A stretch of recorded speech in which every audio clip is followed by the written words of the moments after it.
Welcome to another episode of Stocklist. Today we've got something slightly different for you. Very different, in fact. We're going to be giving you 4 red flags to look out for when picking a stock. It's very important, very vital, because right now people are making hella losses. Hella losses. Some people only know red flags when there's relationships, but this time it's the relationship with your money in the stock market. Wow. Powerful. That's a powerful one. All right, we're going to get into it.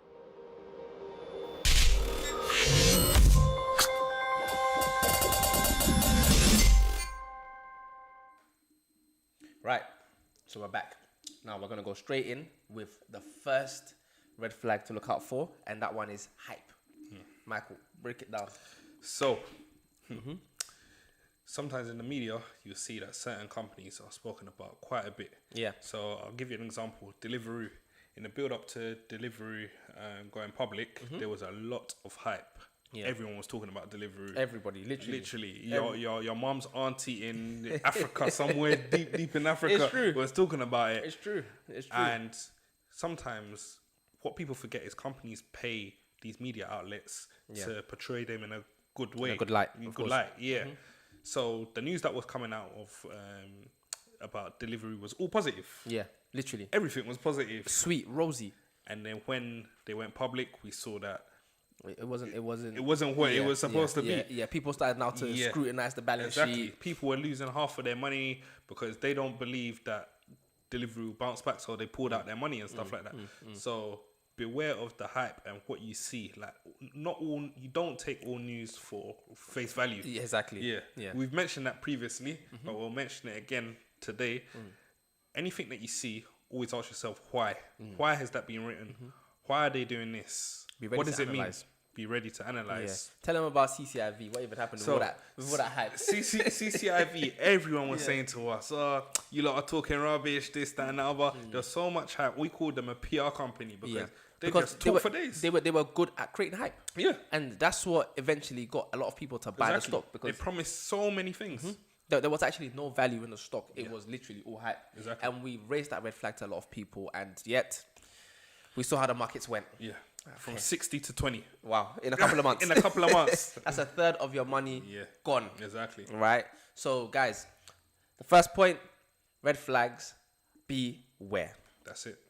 We're going to the second one, and it's almost related, and it's to do with IPOs and the pre-markets. Hit them with this one. All right, cool. So this is a personal mistake that I made myself. Yeah. Now, you need to be aware of the implications of IPOs because IPOs, again, follow the whole trend of hype, right? Companies need to show that, they're worth something so that they get the best valuation at the IPO point. That's it. Right? So if you're also, following the hype and want to just buy into the company at the IPO price, you're going to potentially get burnt.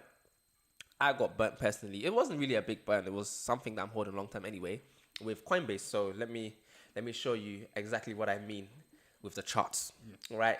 So when Coinbase actually IPO'd, they IPO'd on the day at 238, and 15 minutes later, they peaked at $243.47, right? Since then, they haven't returned to that peak. Yeah, sorry, you mean that's a day chart for today? But if you look at when they actually went public, which would be over here. Yeah, Max. Yeah. You can see the trend. So you mean 342? Okay, yes, I've even missed the numbers. So they peaked at what, 342? Yep. And they haven't returned. We haven't returned there since 238. So Mike even illustrated my point even more by showing me how big the overall dip is. How much damage was done. Made me sweat even more. Right, so it's actually very, very technical right now. Very because technical. it looked like you're trying to soften the blow you know what? You caught me out, bro. It's nuts. So I guess you can kind of understand the implications of IPOs because, again, it follows the whole thing around hype and getting the best for the investor. That's it. The early investor. We're not early investors. Yeah. You understand? The early investor is the one that's going to benefit from an IPO. You need to learn that and be wary whenever you're looking to jump into an IPO. So I'm going to add to that, So there's different types of IPOs or public listings, Yeah. and Coinbase went down the route of direct listing, Right. which means early investors were able to offload Their shares, right? That's why you saw the likes of NAS pocketing $100 million. So if they're offloading shares, that means shares are no longer scarce. There's so much more shares Available on the market. Yeah. Meaning that people who are now buying in are losing out because there's so many. There's so it's much not really supply worth of those shares, Yeah. and the demand definitely can't match the Exactly. level of supply. So the price is going to drop. It's going to drop. Common sense. So yeah, back to your point. Beware of IPOs. Beware of IPOs, man. I felt it. Yeah. A lot of people felt it. So what I would personally say is that if there's a company that you've eyed up that you know is going public, have them on your watch list and set a price. Set a price target. Set a price target, but definitely look at the news around it and news around it before and after it goes public. Okay. And then make a decision. Yeah. Don't be scared of. There shouldn't be any FOMO. Yeah. Because at the end of the day, if it's a good company, it's gonna rise in price. Of course. After the IPO. And the company should be here to stay if it's a good company too. Exactly. So take your time. Don't just jump in anyhow. Right. So we're gonna go into the third point, which is long-term debt versus free cash flow. Mike, hit us up. So it's simply the measure of how much debt a company has to run its business. So I'm going to give you an example of two ratios. So we've got a ratio of Tesla, which at the moment for the 3 months ending. This one? Yeah. Right, perfect. So for the 3 months ending for the 3 months ending March 31st, 2021, its debt ratio was 0.38. Okay. And when you compare it with NEO, the same period, 3 months ending March 31st, 2021, it was 0.39. So Tesla 0.38, NEO 0.39. So those figures might not mean anything to you right now, but bear with me, I'm just going to explain. So the higher the ratio, the more likely you are to be declined for a loan from the bank. Right. Because you've borrowed too much already. Okay. Yeah.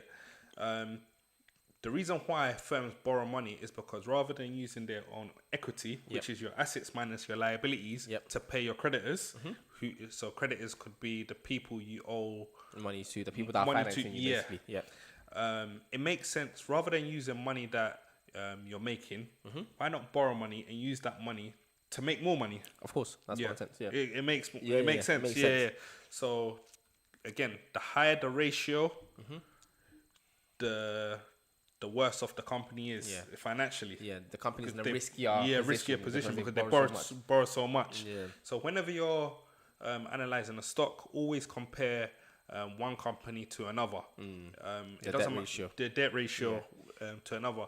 There's no point doing it with, let's say, I don't know, LVMH versus Tesla, because they're two different industries. Right. So make sure the companies are within the same industry. Okay. Yeah, and then so you know where they stand relative to their competitor. That's it. Yeah. The ratio should never be above 2. If it's 2, it's a red flag.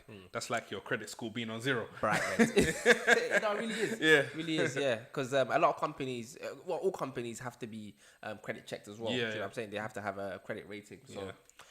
Yeah, that's my final point would be: don't be scared of the fact that companies use debt to finance their business, because at the end of the day, like I said, in order for you to execute the plans that you have, you're gonna need money from somewhere. You're gonna need finance from somewhere. Yeah. Like a lot of these girls that go to Dubai, they get financed. Alright, sorry, that was so inappropriate. Alright, that's too funny. Yeah, so that leads us into point number 4. All right, so point number 4 is beware of stock which is in a declining market. And I'll give you an example from old school. A lot of you kids might not know this company, but it's a company called Blockbuster. And Blockbuster was a healthy stock at one point, very healthy stock. Had branches all over the world. Well, not all over the world. Northern. You could go there before, and rent DVDs, VHS. That's a VHS. Yeah, VHS. Yeah, no, DVDs, back in the CDs. day. VHS as well. Damn. And also games. Yes.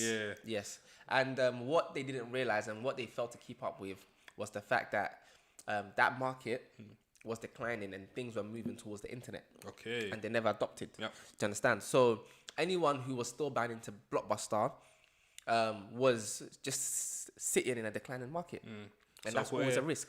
Companies like Netflix came in, Yes, and said you really can stream took over. from your house without actually going to the store to collect the DVD to Why now not? put into your thing. Yeah, you can just put on your TV and just stream. Yep, exactly. And another example, so Blockbuster is one example of a company that was in a declining market and got burnt, right? Another example is vehicle makers who only make petrol cars or diesel cars, right? Yeah. We can all see clearly where the market's going. It's going electric. Yep. It's going greener. Governments have even announced that by 2030, most countries Yeah. will go electric. Yeah, we'll go electric. Exactly. So if the car maker that you're invested in hasn't released any plans to drop electric vehicles, bro, you should be sweating. Do you know what I'm saying? Even Lamborghini, they specialize in loud, fast cars, burning hella petrol. They're going electric. They're going electric. Do you understand? So these are things you need to look out for and really pay attention to. Saying that one's a red flag. Bright red. If the company isn't announced anything, you should be selling that stock. Sell quick stock. Quick, do you understand? And for me, that is the fourth red flag. Just always analyze the market and see where the market's going. Analyze the industry, see where the industry is going. And that will tell you whether that company or that stock is a red flag or green flag. That's it. That's point number 4. There you go. We hope you enjoyed that that fourth point. That's it. Yeah. So, anything else you want to add? We're not financial analysts or advisors. Nope. Take everything we say with a pinch of Salt, Maggie, paprika, and anything in the kitchen. Yep. Make sure you send the video to at least one person. Have a party in the comments, and if you like the video, like the video. That's and it. we'll see you in the next one.